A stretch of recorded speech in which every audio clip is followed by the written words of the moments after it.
ஆளுமைமிக்க அரசியல்வாதியாக pure politics பயிற்சி பட்டறை நேரடி இணைய வழி வகுப்புகள் உங்கள் சீட்டிற்கு முந்துங்கள் 7338824242. நெல்லையில் நடந்துள்ள ஆணவ கொலை மிகுந்த அதிர்ச்சியை வேதனையை அளிக்கிறது. அந்த கொலையில் தொடர்புடைய அனைவரின் மீதும் நடவடிக்கை எடுக்க வேண்டும் என்று கவின் குடும்பத்தை சார்ந்த பெற்றோர் உள்ளிட்ட பலரும் கோரிக்கை எழுப்பி வருகின்றனர். இன்னும் அவரது உடலையும் திரும்பப் பெறவில்லை. இந்த நிலையில்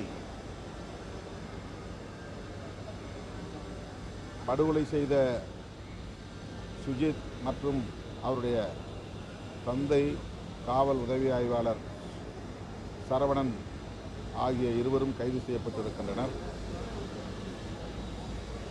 ஆனால் கவினுடைய தந்தை சுஜித்தினுடைய தாயாரையும் கைது செய்ய வேண்டும் என்று வலியுறுத்தி வருகிறார். காவல்துறையில் அவரும் அந்த பெண்மணியும் பணியாற்றுகிறார் என்பது குறிப்பிடத்தக்கது. 3 பேரின் மீதும் முதல் தகவல் அறிக்கை பதிவு செய்யப்பட்டிருக்கிறது. முதல் தகவல் அறிக்கையில், அதாவது எஃப்ஐஆரில், அந்த தாயாரின், அதாவது சுஜித்தினுடைய தாயாரின் பெயரும் இடம்பெற்றுள்ளது என்பதை நாம் அறிவோம். எஃப்ஐஆரில் இடம்பெற்றுள்ளவரை கைது செய்வதிலே காவல்துறைக்கு என்ன தயக்கம் என்று தெரியவில்லை. கௌசல்யா சங்கர் விவகாரத்தில் சங்கர் படுகொலை செய்யப்பட்ட போது நேரடியாக அவர்கள் யாரும் தலையிடவில்லை.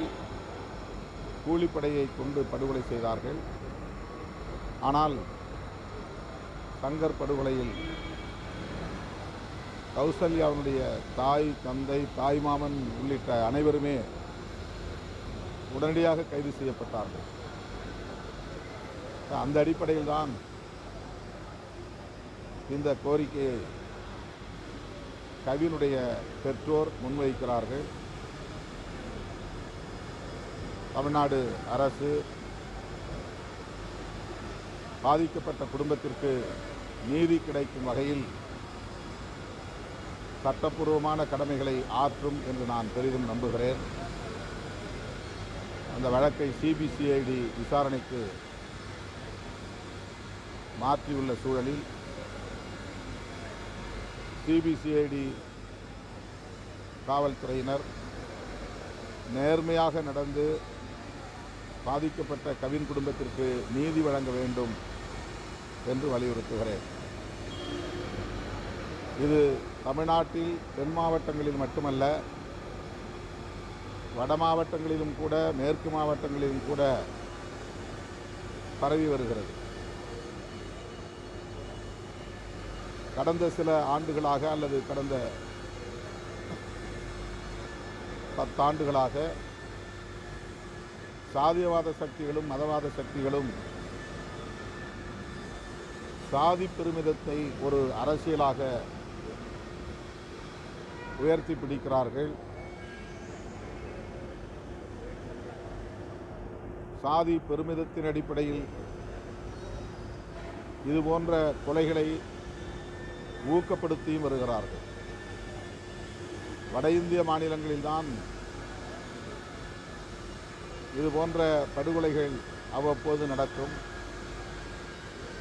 இப்போது தென்னிந்திய மாநிலங்களில், குறிப்பாக தமிழ்நாட்டில் இது அதிகரித்து வருகிறது. இதற்கு சாதியவாத சக்திகளும் மதவாத சக்திகளும் திட்டமிட்டு பரப்புகிற சாதி பெருமை அரசியல்தான் காரணமாக இருக்கிறது என்று நம்புகிறோம். இதனை இயற்றப்பட வேண்டும் என்று அனைத்து மாநிலங்களிலிருந்தும் ஜனநாயக சக்திகள் குரல் எழுப்பி வருகிறார்கள். இந்திய ஒன்றிய அரசும் இந்த கோரிக்கையை பொருட்படுத்தவில்லை. மாநில அரசுகளும் இதை கண்டுகொள்ளவில்லை, தமிழ்நாடு உட்பட. இந்திய ஒன்றிய அரசு ஆணவ கொலை தடுப்புச் சட்டத்தை இயற்றலாமா என்கிற கருத்தை மாநில அரசுகளிடமிருந்து கேட்டு கடிதம் எழுதியிருக்கிறார்கள். அதற்கு தமிழ்நாடு உள்ளிட்ட பல மாநிலங்களிலிருந்து கருத்து எதுவும் சொல்லவில்லை என்பது அதிர்ச்சி அளிக்கிறது. இதற்கிடையிலே உச்சநீதிமன்றத்தில் மாநில அரசுகள் செய்ய வேண்டிய கடமைகள் என்று ஆணவ கொலைகள் தொடர்பாக சில வழிகாட்டுதல்களை தந்திருக்கிறார்கள். எப்படி வழக்குகளை பதிவு செய்ய வேண்டும், பாதிக்கப்பட்ட குடும்பத்தினருக்கு என்ன இழப்பீடுகளை தர வேண்டும், காவல்துறை அதிகாரிகளின் உடனடி கடமைகள் என்ன என்பன போன்ற வழிகாட்டும் நெறிமுறைகளை தீர்ப்பாக வழங்கியிருக்கிறார்கள். உச்சநீதிமன்றத்தின் வழிகாட்டுதல்களையும் கூட தமிழ்நாடு உள்ளிட்ட மாநில அரசுகள் பின்பற்றவில்லை என்பது அதிர்ச்சி அளிக்கிறது. இது தொடர்பாக நேற்று உள்துறை அமைச்சர் அமித்ஷா அவர்களை சந்திக்க முயற்சி எடுத்தோம். அவரை நேரில் சந்திக்க இயலவில்லை. ஆனால் அந்த அமைச்சகத்தில் அவருக்கு இந்த கோரிக்கையை வலியுறுத்தி விடுதலை சிறுத்தைகள் கட்சியின் சார்பில் கோரிக்கை மனு அளித்திருக்கிறோம். உடனடியாக ஆணவ கொலை தடுப்புச் சட்டத்தை இயற்றுவதற்கு முன்வர வேண்டும் என்பதை வலியுறுத்தி இருக்கிறோம். ரஷ்யாவில் படிக்கச் சென்ற மருத்துவக் கல்லூரி மாணவன் கடலூர் மாவட்டத்தைச் சார்ந்த கிஷோர் அங்கே பொய் வழக்கு ஒன்றிலே கைதாகி 2 ஆண்டு காலம் சிறையிலே இருந்திருக்கிறார். அவனை இப்போது கட்டாயப்படுத்தி போர் பயிற்சி கொடுத்து உக்ரைனுக்கு எதிரான போர் முனையிலே நிறுத்தியிருக்கிறார்கள் என்ற அதிர்ச்சி தரும் தகவல் வந்திருக்கிறது. இது குறித்து ஜெய்சங்கர் அவர்களை, வெளியுறவுத்துறை அமைச்சரை சந்தித்து கோரிக்கை மனு அளித்திருக்கிறோம். இந்தியர்கள் 126 பேர் ரஷ்ய சிறையிலே சிக்கியிருக்கிறார்கள். அனைவரையும் மீட்க வேண்டும் என்று வலியுறுத்தியிருக்கிறோம்.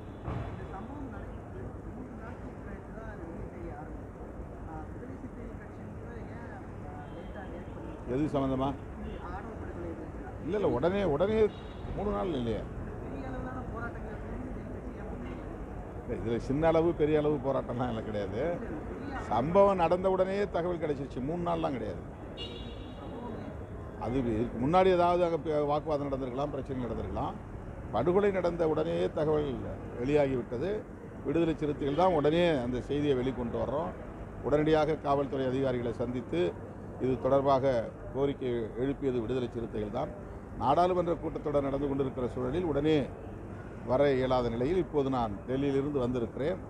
அடுத்த விமானத்தில் தூத்துக்குடி சென்று பாதிக்கப்பட்ட கவின் குடும்பத்தினரை சந்திக்க உள்ளேன். மாலை 3 மணி அளவில் எனது தலைமையில் நெல்லையில் ஆர்ப்பாட்டமும் விடுதலை சிறுத்தைகள் கட்சியின் சார்பிலே நடைபெறுகிறது. ஆணவ கொலைகளுக்கு எதிராக தனி சட்டத்துக்கான கருத்துக்கள் ரொம்ப வலுவாக இருக்கு. ஆனால் ஆணவ கொலை சாதிய மறுப்புங்கிறது சமூக ரீதியாக, உளவியல் ரீதியாக மாறணும். வெறும் சட்டத்தினால இதை மாற்ற முடியாதுங்கிற கருத்துக்களை நீங்கள் எப்படி பார்க்குறீங்க? ஏன்னா ஆண்டுகள் மாறிட்டே வருது, பெயர்கள் மாறிட்டே வருது, ஆனால் இந்த சம்பவங்கள் மட்டும் மாற மாட்டேங்குது. இதை நீங்கள் எப்படி பார்க்குறீங்க? சட்டம் ஒரு தடுப்பு நடவடிக்கைக்கு பயன்படக்கூடிய ஒரு கருவி. அதுவே இன்னும் இயற்றப்படவில்லை. அதுவே உளவியல் ரீதியாக ஆளும் தரப்பிலே அல்லது அதிகார வர்க்கத்திலே ஒரு தயக்கம் இருக்கிறது.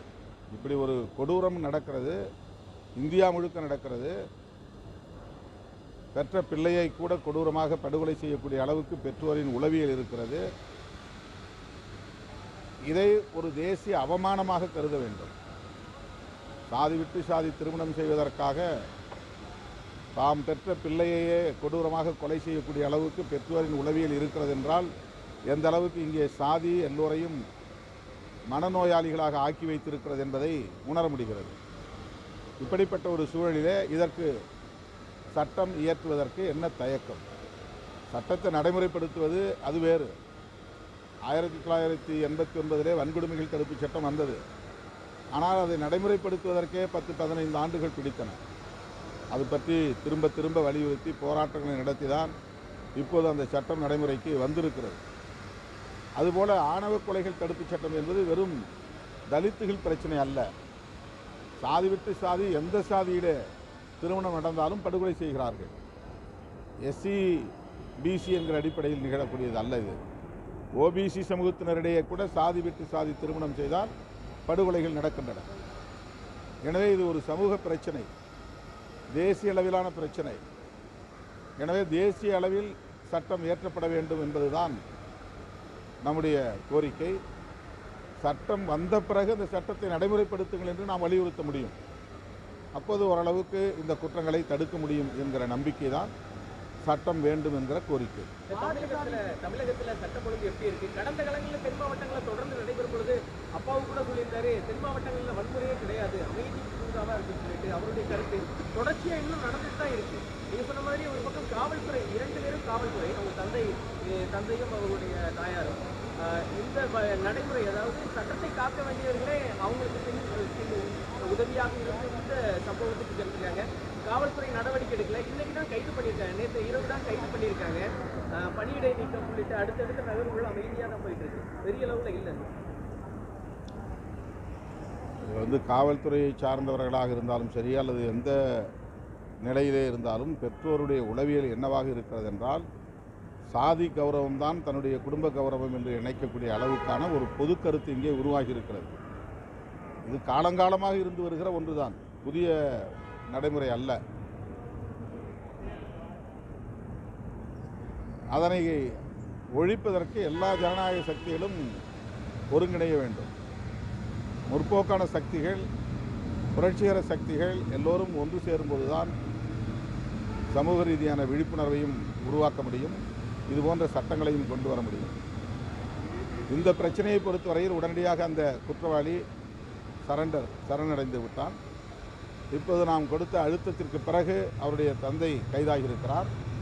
எஃப்ஐஆரிலே அவருடைய தாயாரும் இடம்பெற்றிருக்கிற நிலையில் அவரை கைது செய்வதிலே என்ன தயக்கம் என்று நான் தமிழ்நாடு காவல்துறைக்கும் தமிழ்நாடு அரசுக்கும் கேள்வி எழுப்ப கடமைப்பட்டிருக்கிறேன்.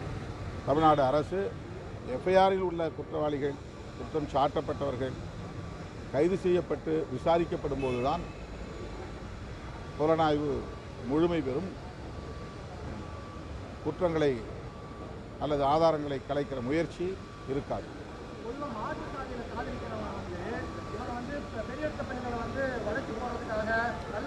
இது போதும் நினைக்கிறேன். ஒரு டிபேட் மாதிரி பண்ண முடியாது. இந்த பையன் வந்து மாசம் 1 லட்சம் ரூபாய் சம்பளம் வாங்குறாரு, பெரிய நிறுவனத்தில் வேலை செய்யறாரு. இன்னும் இந்த சாதி ஒண்ணுங்கிறதா இந்த சுத்தமாக இருக்குங்கிறதா பல்வேறு சமூகத்தில் வந்து கேள்வி வருது. இதை நீங்க எப்படி பாக்குறீங்க? அல்லது நாடக காதல் என்று பேசக்கூடியவர்கள் சொன்ன கருத்து இது. உனக்கு என்ன வேலை இருக்குது, உனக்கு என்ன பொருளாதாரம் இருக்குது, நீ எந்த அடிப்படையில் எங்கள் வீட்டு பெண்களை எல்லாம் காதலிக்கிற என்று ஏதோ ஒரு குறிப்பிட்ட சாதிக்கான பிரச்சனையாக காதலையும் காதல் திருமணங்களையும் சுருக்கி பரப்புரை செய்ததன் விளைவாக இது போன்ற விவாதங்கள் நடக்கின்றன. காதல் என்பது யாரும் சொல்லி வருவதல்ல, திட்டமிட்டு தூண்டி உருவாக்க முடியாது. ஆனால் அந்த அளவுக்கான பிற்போக்குத்தனமான பிரச்சாரம் இந்த மண்ணிலே வெளிப்படையாக மேற்கொள்ளப்பட்டது. அதனுடைய விளைச்சல் தான் இன்றைக்கு இந்த மாதிரியான படுகொலைகள் அதிகரிப்பதற்கு காரணமாக அமைந்திருப்பதாக நான் கருதுகிறேன், நம்புகிறேன். விஜய் வந்து 2026 தேர்தல் வந்து 67, 77 நடந்த தமிழ்நாடு அரசியல் மாற்றம் மாதிரி 2026 மாறும் சொல்லியிருக்காரு. இதை நீங்க எப்படி பாக்குறீங்க? என்ன மாதிரி மாற்றத்தை அவர் எதிர்பார்க்குறீங்க? அது அவருடைய விருப்பமாக இருக்கலாம். ஆனால் கிரவுண்ட் ரியாலிட்டி என்பது அப்படி இல்லை. எம்ஜிஆர் காலத்தில் இருந்ததை போன்ற சூழல் தமிழ்நாட்டில் இப்போது கிடையாது. அடுத்தடுத்து எத்தனையோ திரைக்கலைஞர்கள் அரசியலுக்கு வந்தார்கள், பெரும் செல்வாக்கோடு வந்தார்கள்.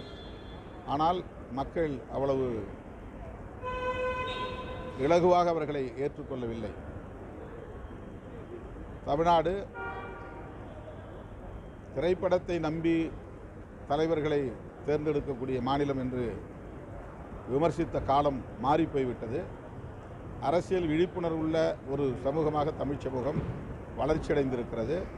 யார் தேவையோ அவர்களை தேர்வு செய்வார்கள். 2026 தேர்தல் அதை நமக்கு உணர்த்தும்.